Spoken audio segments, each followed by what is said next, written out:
All right, here we are. We're on unit 6. We've made it through 5 full units so far. You should have last week worked on your spending plan. You've kind of noted out your daily expenses, your daily income, and seeing how that's working out. We're going to continue on with it. Hopefully you got that project done. In fact, you really need to have had that done before you start this session. So double check and make sure you are. This is unit 6 called Living Simply. I mean, we all would love to live extravagant lives, okay? We seem like, the lifestyles of the rich and famous is where we want to be. But honestly, living simply is a biblical thing. There's nothing wrong to be rich or nothing wrong to be things like that. But even if you are, the goal is to live simple lives. That's what God called you. How do you know that? Well, look at the passage here on page. We're on page 64 in your book. And it starts out with a passage from 1 Thessalonians chapter 4, 10 through 12. This is Paul writing to his friends in Thessalonica. And he says this: you already have shown your love for all God's people in Macedonia. The people of Thessalonica have done a great job in raising money and sending to people in Macedonia to help them out. Paul says, but my dear friends, we ask you to do even more. Try your best to live quietly, to mind your own business, and to work hard, just as we taught you to do. Then you will be respected by people who are not followers of the Lord, and you won't have to depend on anyone. A bunch of things. Wouldn't it be nice not to depend on anyone? You're just taking care of yourself. You're self-sufficient. You got things under control. That is the way we all desire to live. There's dignity there. But it also says here, when people see that in you, that you've worked hard, you're living quietly, you're minding your own business. That's, by the way, not the way the world is. We're on social media and we're minding everybody's business. The Bible tells us to mind our own business. And it says when we do that, people who are not followers, people that don't know Christ, they will be drawn to that and they'll want to know how you live like that, and they may ask you. So what I want you to do is, you see right below there's 2 questions, okay? Take a minute, again, on page 64, and would you just answer those 2, pause the video, answer those 2 questions really quickly, just write them down, and when you finish that, then come back to the video. Start the video back up. Okay, so I hope you were able to look at that, and it's not an easy thing to do, and hopefully you saw that in the second question, but we want to focus on that, and that'll be our focus of this lesson. Now, let's look at the Eva and Isaac's challenge to live simply. Okay, we've been walking through their story. We've seen ourselves so much in what they do and what's happening to them. Look at what happens here. Note that the family is learning to live simply and to reflect God's design in their relationships. Okay, that's not only with their money, but with each other. Watch this. Spring is coming, and the family feels hopeful about the weather as the weather warms. As the store picks up, Eva is working extra hours and stocking shelves, and Isaac is doing landscaping work with his friends again. Even better, they receive a $1,000 check back on a tax refund. Yeah, aren't it great when we get those surprises like that? This is kind of fun. But suddenly it seems like everyone in the family needs money. Why does everybody always know when we have a little bit of a landfall? Everybody seems to know. Isaac's cell phone is nearly dead, and Eva's feet are killing her. She needs some new shoes for work. Her mother, Dolores, wants some new jewelry for an Easter service, and Michael is begging for a new bicycle. Last week he needed a phone, now he needs a bicycle. Even several neighbor friends are asking for money to get their heating unit or car fixed or whatever. Eva thought back to last year. Where did the tax return money go? Because they got some last time. You would think that a large sum of money would be helpful, but it seems that every time Eva and Isaac get one, it disappears, leaving them with nothing to show for it.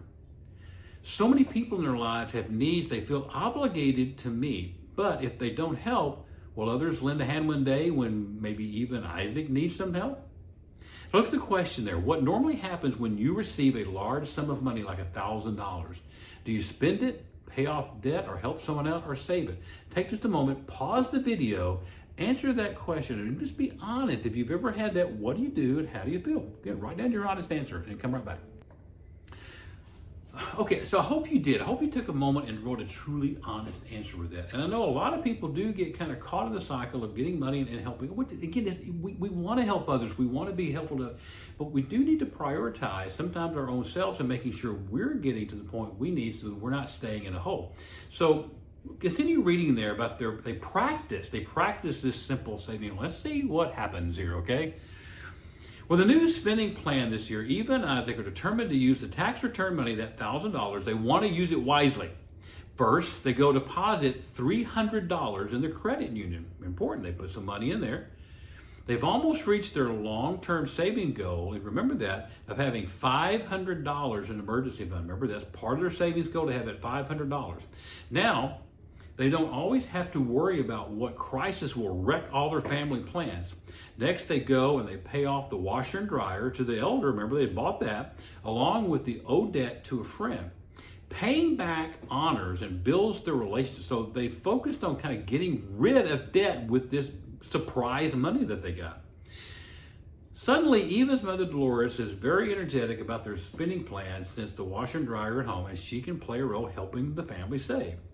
To reduce expenses, the whole family must work together. This is important. If someone's pulling against you, it makes it very difficult, but so they understand this. So Eva and Isaac explain and ask for input about the spending plan from everyone. Look, even their son, Michael, everyone is involved. It's not like, hey, we're just going to figure this out. No, everyone is involved. I love what they did here. As they continue to share ideas, and turn over to page 66, pray together. I like that. They pray together. The family realizes that something is different now. They're beginning to live like the finances play a part in God's restorative work of the world. But make no mistake, as a family, there are still many disputes, but now they can work through these discussions, these decisions together. With extra tax money, they agree each person can buy one thing, but it must be under $50, and it should be a need. Okay, for example, a new pair of shoes or a warm jacket. On Saturday, the family catches the bus to our friend's resale shop, a thrift store in a wealthy area of town. Michael chooses a nice used bike that will help him get to school and to some odd jobs that he's found to help pay for a smartphone. Remember that smartphone from last week? Dolores buys a watch on sale. She wanted that and needed that. Eva finds comfortable walking shoes that she can wear to work. Remember, she really needed it. Her feet are hurting. And instead of a new phone, Isaac picks out a pair of construction boots. He decides to downgrade to a cheaper cell phone plan. Wow, downgrade to something cheaper, that's living simply. As a family, they also decide to give $30 to Evangeline, their elderly neighbor, whose heating unit went out. Even though her adult children have been rude and inconsiderate, these people have not been nice to them, but they choose still to give their friend Evangeline $30 to help with that. After all these expenditures are left, they have $88 left over. Satisfied, Eva deposits the money into the emergency fund. So again, I want you to pause the video and look at that next question. What are some ways Eva's family practiced simple living and reflect? Go back through that story, see what they did, and write down some of the ways you saw that they did that, and then come right back. Okay, you're back. Now again, we're on page 66.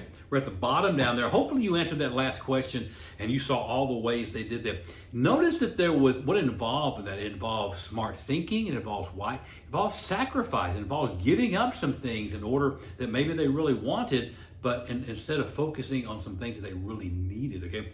At the same time, they still got some things they wanted, and they were able to help somebody out in that same process. Pretty cool. At the bottom there, page 66, look on page 67. Examine these tips for thrift that give an idea for simple living. Compare them.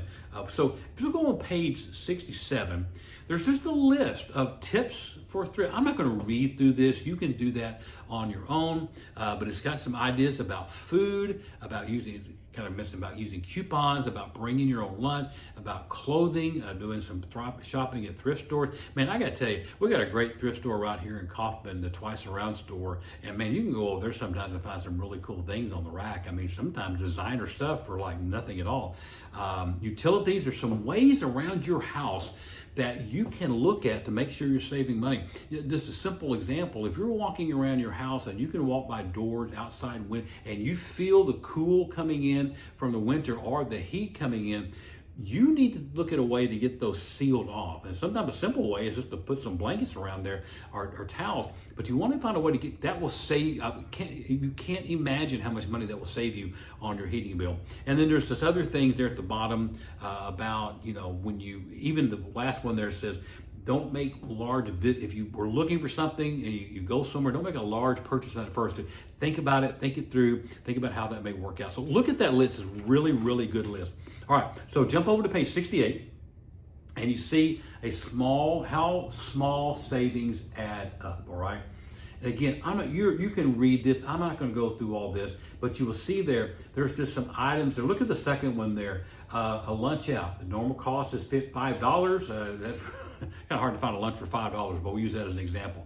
You do that 12 times a month, that's $60. That's $720 a year you're saving. And then the value over 5 years is $4,080. Isn't it weird how this $5 turns into and even over 20 years, $24,000 for a $5 lunch, would you go out? That is a simple thing. What can I do to reduce that? Can I bring my lunch? Can I make my, whatever the case may be? And you've got several. Look at that, because that's a really good list, nice to look at. And then finally, it says at the bottom there, putting simple living into practice. Again, you can do all of these lessons, okay? You can read through them and go, wow, this is great, and make all the notes and circle stuff and highlight stuff. If you don't put them into practice, you know what it means? Absolutely nothing, okay? And so you want to look here again on the page 69. We're going to see even Isaac's spending plan, because this is their monthly spending plan, and see how they are beginning to take action on how they can do that. So again, at the bottom of page 68, I want you to take a moment and look at those following pages on 69 and 70 with Eve and Isaac's spending plan, and then answer the two questions there. How have they taken some action through simple living? And because Eve and Isaac are spending changes, how much do they have left over each week that will help them reach their savings goal? Take just a few minutes, pause the video, take a few minutes and go through that. Okay, hopefully you did that. Hey, flip over real quick. We're going to wrap this session up. Page 71, you've got a page there that says My Monthly Spending Plan, and you've got all those things there. Hopefully that reminds you of all the things that you do. You may have, there's a place at the bottom for other that may be there. Write that down and look and see about some ways maybe you can reduce. Okay, you go look at that and go, I can maybe cut that down by $1 or $2 or more than that, and really begin to save and work on that. That's your goal for this week, is to work on that monthly saving plan. Write those things down.